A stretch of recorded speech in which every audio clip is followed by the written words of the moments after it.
Hey guys, day 5087 since diagnosis.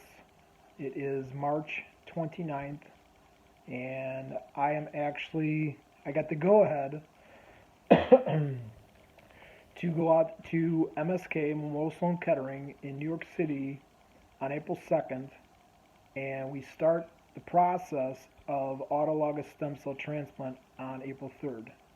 I got a bunch of I don't want to call it peddly stuff because it's necessary, but blood work, CAT scans, uh, new shots to stimulate my stem cells and uh, my white blood cells. And then once I reach the magic number of 10 million, then they will. So I've got a port in my chest and a port in my head. My reservoir, and this one's here for fluids, for drawing blood, and it's called a power port. And they're going to put a third port in with an outlet tube and an inlet tube. And from what I understand, it's similar to dialysis. And they draw the blood out, then they spin it through a centrifuge and separate the stem cells. They harvest them, they freeze them, and once I've reached that 10 million stem cell mark, then it begins 3 days of high dose chemotherapy. Days 1, 2, 3. And then days 4, 5, and 6 is a different chemo, high dose. And days 7, 8, and 9 is the final third session of high dose chemotherapy. And this is to wipe out my immune system down to zero. And once that's reached that point, that's considered the clean slate. And then they take my stem cells that are in the freezer, put them back in my body, and that is considered day zero, my rebirth.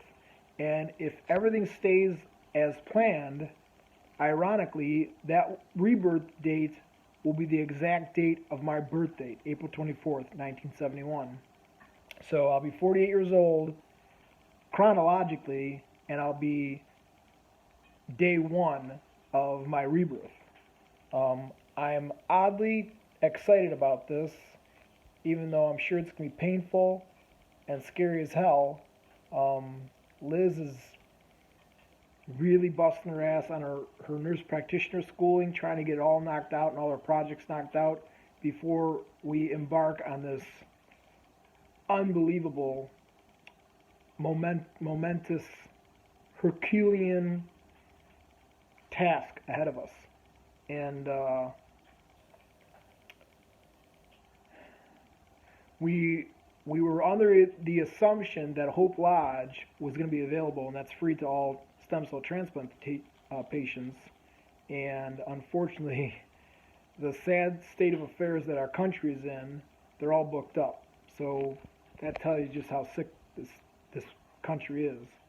And we were able to secure lodging at the Bentley, and we're looking into the long. So I was educated on. I was asking for housing. That is the wrong verbiage. You need lodging. Tomato, tomato. Stand by.